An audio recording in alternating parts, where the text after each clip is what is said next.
እንዴት ከረማችሁ? እንዴት ሰነበታችሁ? እግዚአብሔር አምላክ የተባረከ ይሁን። በሉቃስ ወንጌል ምዕራፍ 5 ላይ ያለውን ቃል በጌታ በኢየሱስ ስም አነባለሁ። ሕዝቡም የእግዚአብሔርን ቃል እየሰሙ ሲያስጠብቡት ሳሉ እርሱ ራሱ በጌንስሩጥ ባህር ዳር ቆሞ ነበር። በባህርም ዳር ቆመው የነበሩትን 2 ታንኳዎች አየ። አሳ አጥማጆች ግን ከነርሱ ውስጥ ወጥተው መረባቸውን ያጥቡ ነበር። ከታንኳዎቹ የስምዖን ወደ ነበረችው ወደ አንዲቱ ገብቶ ከምድር ጥቂት ፈቀቅ እንዲያደርጋት ለመነው። በታንኳይቱም ተቀምጦ ሕዝቡን ያስተምር ነበር። ነገሩን ከጨረሰ በኋላ ስምዖንን ወደ ጥልቁ ፈቀቅ ብለህ መረቦቻችሁን ለማጥመድ ጣል አለው። ስምዖንም መልሶ አቤቱ ሌሊቱን ሁሉ አደርን ስንደክም ምንም አልያዝንም፣ ነገር ግን በቃል መረቦችን እጥላለሁ አለው። ይህንንም ባደረጉ ጊዜ እጅግ ብዙ አሳ ያዙ፣ መረቦቻቸውም ተቀደዱ። በሌላ ታንኳም የነበሩት ጓደኞቻቸውን መጥተው እንዲያግዟቸው ጠቀሱ። መጥተውም 2 ታንኳዎች እስኪሰምጡ ድረስ ሞሏቸው።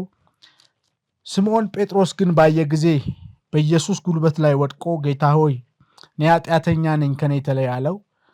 ስላጠመዱት አሳ እርሱ ከእርሱ ጋርም የነበሩት ሁሉ ተደንቀዋልና፣ እንዲሁም ደግሞ የስምዖን ባልንጀሮች የነበሩት የዘብዴዎስ ልጆች ያዕቆብ፣ ዮሐንስም ተደነቁ። ኢየሱስም ስምዖንን አትፍራ፣ ከእንግዲህ ወዲህ ሰውን የምታጠምድ ትሆናለህ አለው። ታንኳዎችን ወደ ምድር አድርሰው ሁሉን ትተው ተከተሉት። ክብር ለአምላካችን ለእግዚአብሔር ይሁን። በተለይ ቁጥር 4 ላይ እንዲህ ይላል፣ ነገሩንም ከጨረሰ በኋላ ስምዖንን ወደ ጥልቁ ፈቀቅ በል መረቦቻችሁን ለማጥመድ ጣሉ አለው። ስምዖንም መልሶ አቤቱ ሌሊቱን ሁሉ አደርን ስንደክም ምንም አልያዝንም፣ ነገር ግን በቃልህ መረቦችን እጥላለሁ አለው ይላል። እግዚአብሔር አምላክ የተባረከ ይሁን። ባለፈው ጊዜ ይህንን ክፍል በሉቃስ ምዕራፍ 5 ላይ ያለውን እንዲህ በሚል ርዕስ ጀምረነዋል። ሰው ሲጨርስ እግዚአብሔር ይጀምራል በሚል። ስለዚህ ይህን ክፍል ዛሬ እንጨርሰዋለን። ስለዚህ በሉቃስ ወንጌል ምዕራፍ 1 ላይ ሄደን ስንመለከት ቁጥር 4 ላይ የምናገኘው ቃል አለ። በንጉሥ ሄሮድስ ዘመነ መንግስት ከአብያ ወገን የሆነ ዘካርያስ የሚባል ካህን፣ ሚስቱም ደግሞ ኤልሳቤት የሚባሉ 2 ባልና ሚስቶች እንደነበሩ ከዚህ በፊት አይተናል። እሱን ክፍል አልደግመውም። ነገር ግን በሉቃስ ወንጌል ምዕራፍ 1 ወደ ቁጥር 56 እና 55 ላይ ባለፈው እንዳየነው ምን የሚል ቃል አለ? እግዚአብሔርም ምሕረቱን እንዳገነነላት ባዩ ጊዜ ዘመዶቿ፣ ጎረቤቶቿ ምን አላቸው ይላል? ደስ አላቸው የሚል ቃል ከዚህ በፊት አይተናል። ስለዚህ የእግዚአብሔር ምሕረት ሲገን የተዘጋ ማዕፀን እንደሚከፈት አይተናል። የእግዚአብሔር ምሕረት በነ ዘካርያስ ቤት፣ በነ ኤልሳቤት ቤት እግዚአብሔር ምሕረቱን ሲያገን ከተፈጥሮ ውጭ ከዕድሜ በላይ የሆነ የእግዚአብሔር ታምራት ቤታቸው እንደሆነ፣ የተዘጋ ማዕፀን እንደተከፈተ አይተናል። ስለዚህ ዛሬም ይህን ቃል ሕይወታችሁ ላይ አውጃለሁ። የእግዚአብሔር ምሕረት በእያንዳንዳችን ላይ እንዲገን። ምክንያቱም እዛ ክፍል ላይ እግዚአብሔር ምሕረቱን እንዳገነነላት ባዩ ጊዜ ይላል ዘመዶቿም ጎረቤቶቿም ደስ አላቸው የሚል ቃል እናገኛል። እዛው በሉቃስ ወንጌል ምዕራፍ 1 እንዲሁም ቁጥር 80 ላይ ስንሄድ ሕፃኑም አደገ ይላል፣ በመንፈስም ጠነከረ፣ ለእስራኤልም ሕዝብ እስከተገለጠበት ጊዜ ድረስ በይሁዳ ምድር ምን አደረገ ይላል? ኖረ የሚል ቃል ከዚህ በፊት አይተናል። እንግዲህ ይህንን የሚናገረው ስለ መጥመቁ ዮሐንስ ነው። ይህን በሉቃስ ወንጌል ምዕራፍ 1 ቁጥር 80 ላይ እናገኛለን። ወደ ሉቃስ ወንጌል ምዕራፍ 2 ላይ ስንገባ በአውግስቶ ቄሳር ምን የሚል ትእዛዝ አውጥቶ ነበር? ባለፉት ዓመታት እኛ ምድር ላይ እንደነበረ የሕዝብ ቆጠራ እንዲሆን ትእዛዝ አውጥቶ ስለነበር ዮሴፍ እጮኛውን ማርያምን ይዞ ከገሊላ ናዝሬት ከተማ ተነስቶ ወደ ዳዊት ከተማ ወደ ቤተልሔም እንደሄደ ከዚህ በፊት አይተናል። ወደ ዳዊት ከተማ ወደ ቤተልሔም ከሄዱ በኋላ ማርያም በዛ እንደወለደች እንደውም ወደ ቁጥር 8 ላይ ሉቃስ ወንጌል ምዕራፍ 2 ቁጥር 8 ላይ አንድ ቃል አይተናል። በቤተልሔም በዳዊት ከተማ ሌሊቱን ሙሉ መንጋ ሲጠብቁ የሚያድሩ እረኞች ነበሩ። ስለዚህ የእግዚአብሔር መልአክ ድንገት የእግዚአብሔር መልአክ ብቻ ሳይሆን ብዙ የሰማይ ሰራዊት አብረው ተገልጠው ምን ሲሏቸው እናያለን? ዛሬ ለሕዝብ ሁሉ የምስራች እንነግራችሁ ዘንድ መጥተናል ብለው ዛሬ በዳዊት ከተማ በቤተልሔም መድኃኒት የሆነ ጌታ የሆነ ክርስቶስ ምን ብሏል? ተወልዶላችኋል ብሎ መልአኩ ሲነግራቸው በዚህ በምዕራፍ 2 ላይ ቁጥር 8 ላይ አይተናል። ስለዚህ የእግዚአብሔር መልአክ ብዙ የሰማይ ሰራዊቶች ከተገለጡ በኋላ እረኞችን ምን ይሏቸዋል? ዛሬ ለሕዝብ ሁሉ የምስራች የሚሆን ነገር ይዘን ልንነግራችሁ መጥተናል፣ አትፍሩ። ዛሬ በዳዊት ከተማ መድኃኒት የሆነ ጌታ የሆነ ክርስቶስ ተወልዷል ብለው ሲነግሯቸው እናያለን። ይህንንም ባለፈው አይተናል። በዛው በሉቃስ ወንጌል ምዕራፍ 2 ቁጥር 8 ላይ ያለውን ያየነው። በዛው ደግሞ ሉቃስ ወንጌል ምዕራፍ 2 ቁጥር 52 ጋር ስንሄድ ደግሞ ኢየሱስም በጥበብ በቁመት በሞገስ በእግዚአብሔርና በሰው ፊት ያድግ ነበር የሚል ቃል እናያለን። ምዕራፍ 1 ቁጥር 80 ላይ ስለ መጥመቁ ዮሐንስ ነው የሚናገረው።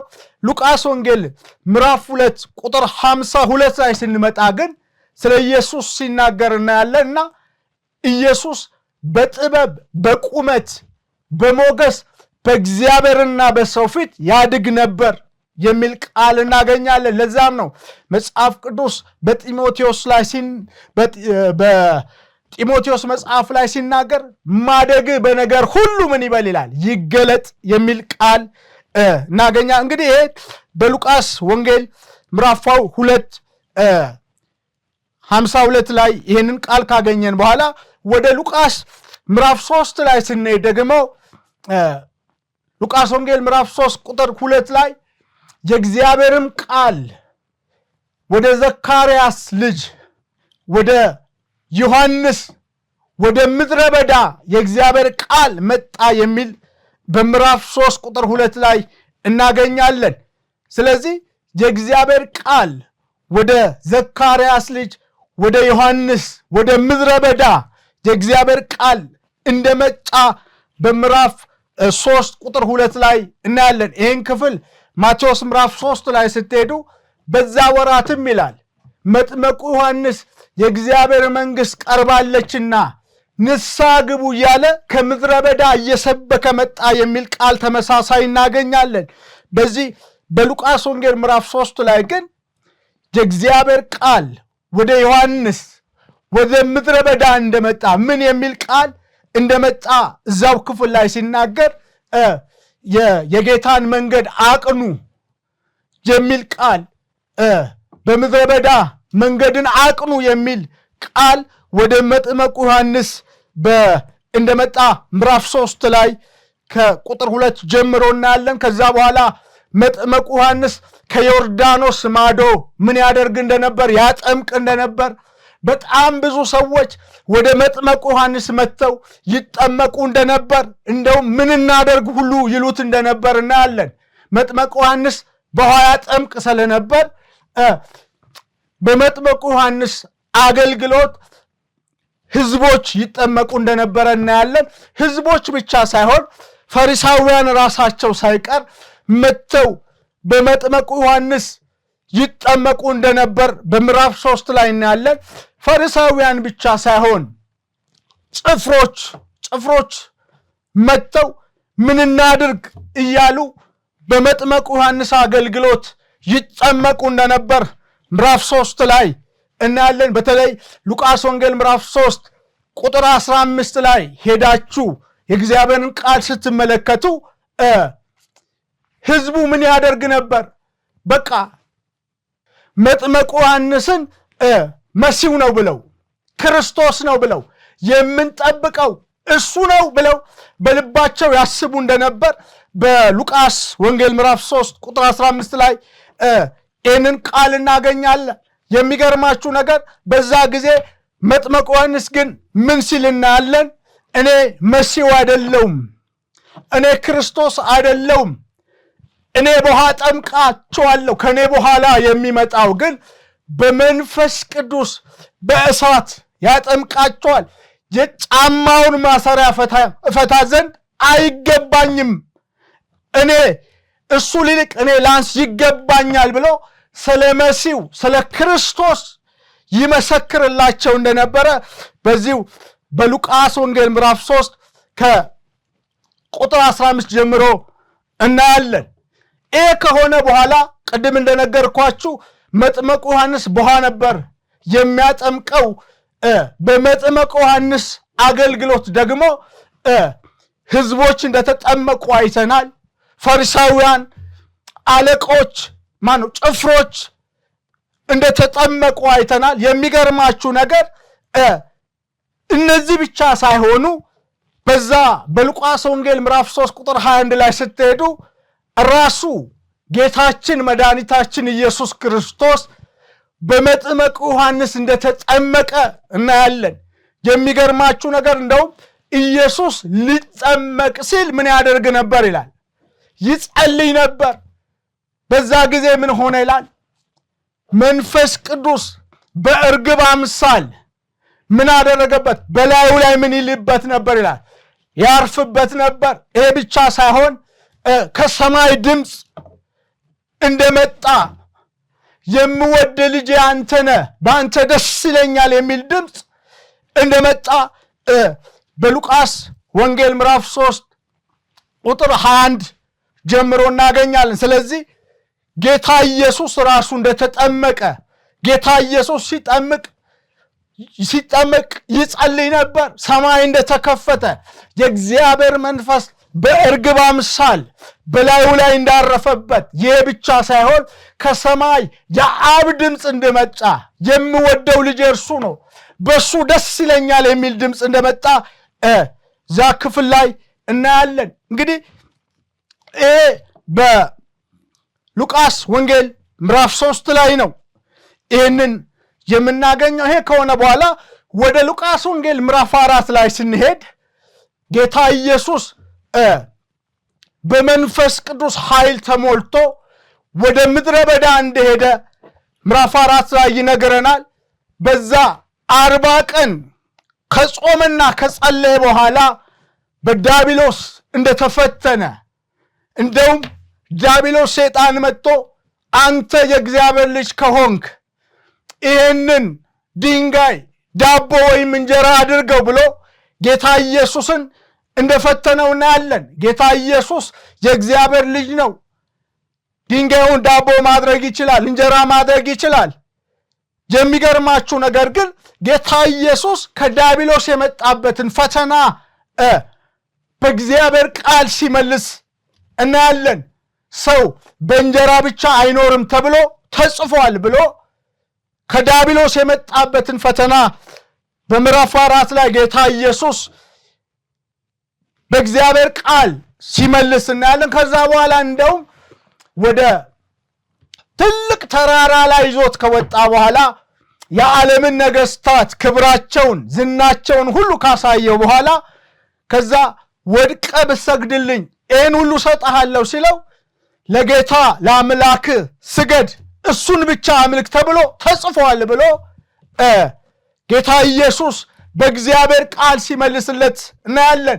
መጨረሻ ላይ እንደውም ኢየሩሳሌም ወዳለው ወደ ቤተ መቅደሱ ጉልላት ይዞት ወጥቶ ራሱ ሰይጣን እግሮች እንዳይሰናከሉ መላእክቱን ስላንተ ይልካል ተብሎ ተጽፏል ብሎ ጌታ ኢየሱስን በሚፈትነው ጊዜ ጌታ ኢየሱስ ጌታ አምላክን አትፈታተን ተብሏል ብሎ ሂድ አንተ ሰይጣን ብሎት ከዛ በኋላ የሚገርማችሁ ፈተናውን ጨርሶ ለጥቂት ጊዜ ትቶት ሄደ ይላል።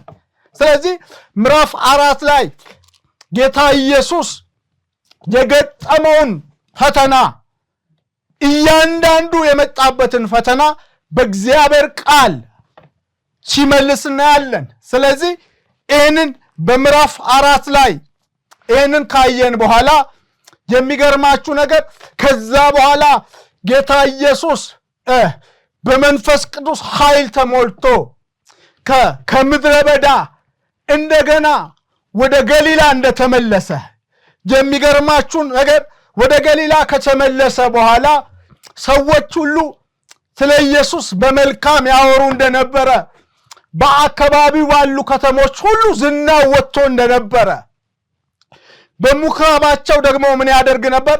ያስተምራቸው እንደነበረ እዛው ምዕራፍ 4 ላይ እናያለን። ብቻ ሳይሆን ጌታ ኢየሱስ ወዳደገበት ወደ ናዝሬት ከተማ እንደሄደ ወደ ናዝሬት ከተማ ከሄደ በኋላ እንደ ልማዱ ወደ ምኩራብ ምን አደረገ የሚል ቃል እናገኛለን። ወደ ምኩራብ ገባ የሚል የሚገርማችሁ ነገር ጌታ ኢየሱስ አንድ ልማድ እንደነበረው እናያለን።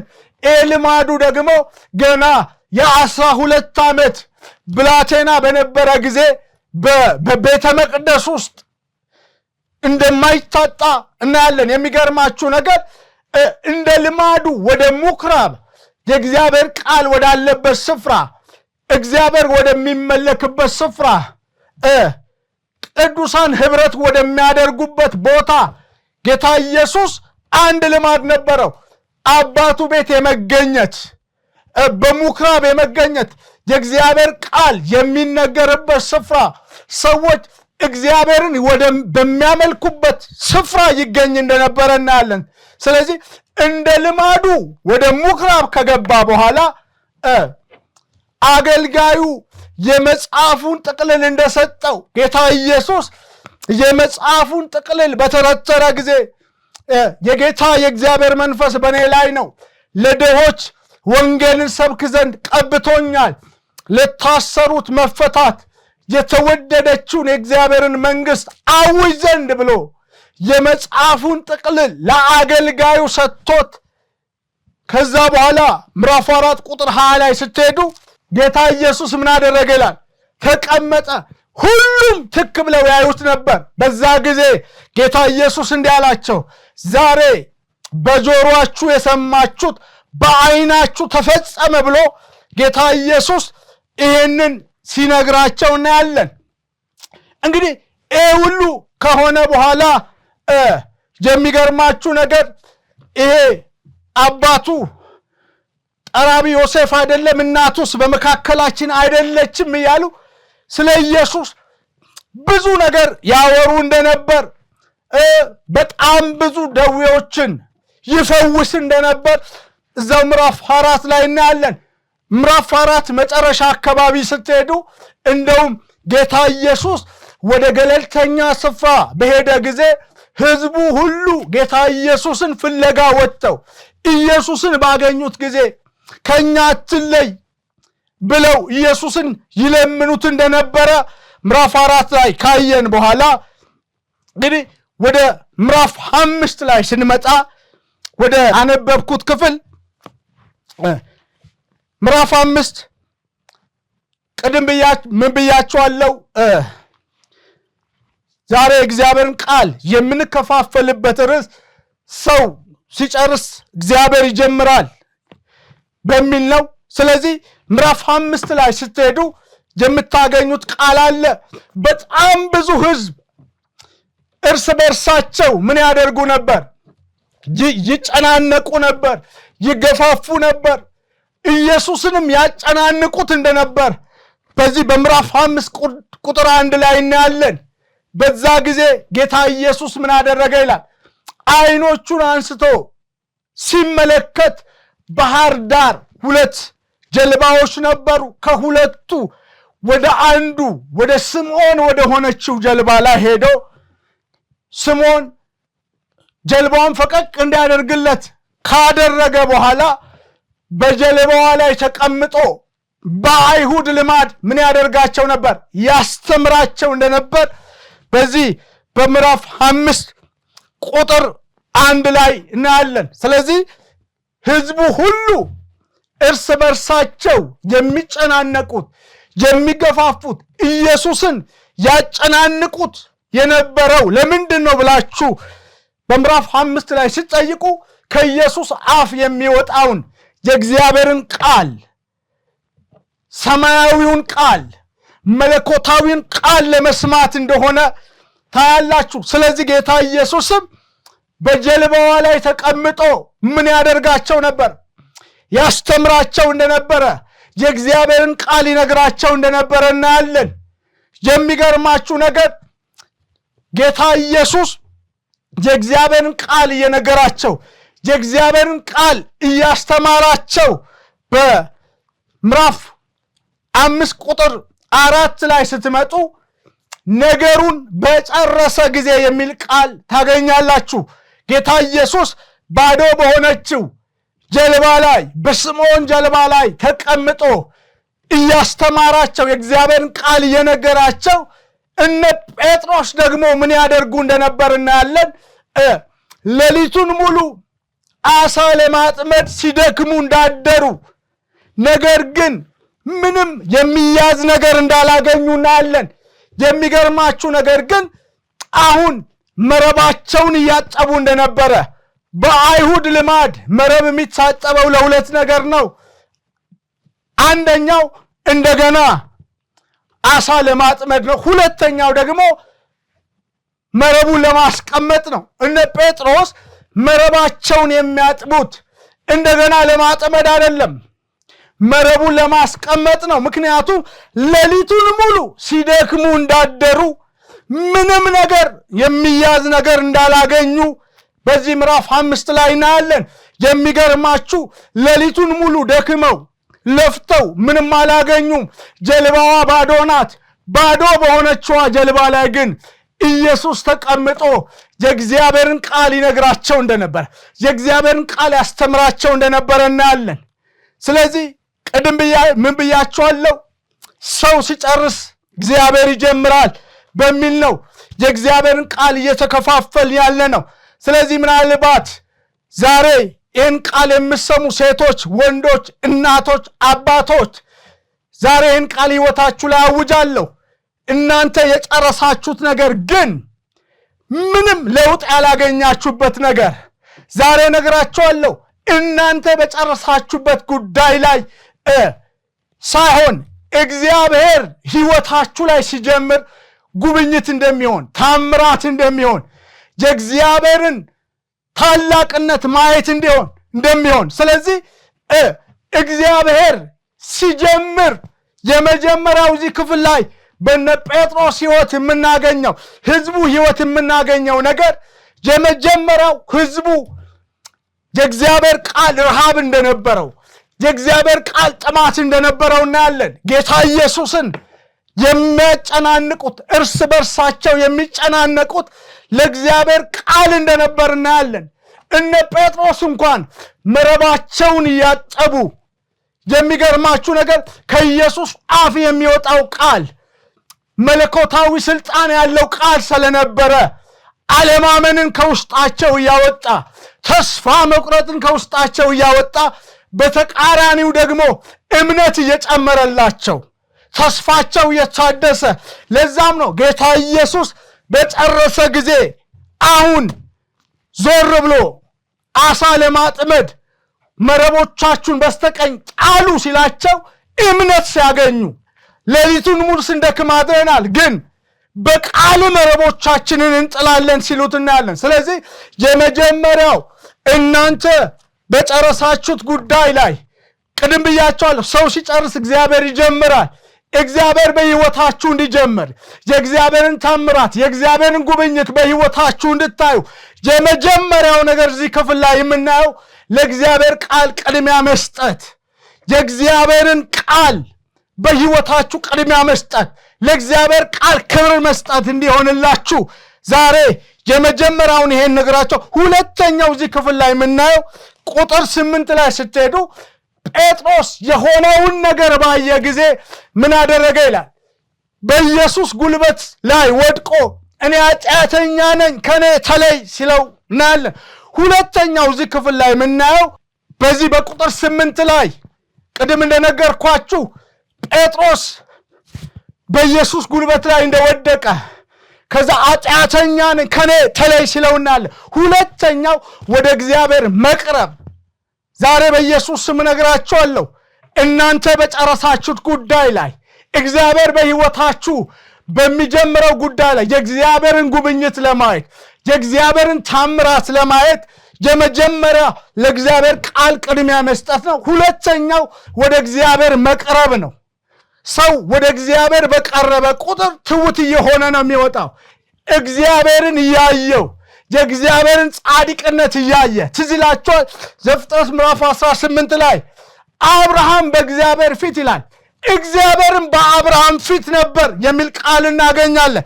ስለዚህ ሁለተኛው እዚህ ክፍል ላይ የምናገኘው ወደ እግዚአብሔር መቅረብ፣ እግዚአብሔርን ማየት።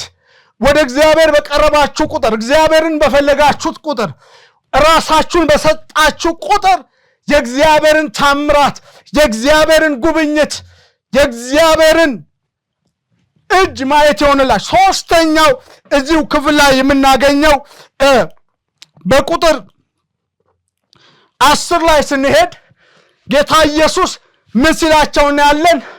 ጴጥሮስን ከዚህ በኋላ ሰው አጥማጅ አደርጋችኋለሁ ሲል እናያለን። ስለዚህ ሶስተኛው እናንተ በጨረሳችሁት ጉዳይ ላይ እግዚአብሔር በሕይወታችሁ በሚጀምርበት የእግዚአብሔርን ታምራት የእግዚአብሔርን ጉብኝት በምታዩበት ጉዳይ ላይ ሶስተኛው እዚህ መጨረሻ ላይ የምናገኘው ቃል በሕይወታችሁ ውስጥ የእግዚአብሔርን አጀንዳ፣ የእግዚአብሔርን ዓላማ፣ የእግዚአብሔርን ሐሳብ ማወቅ።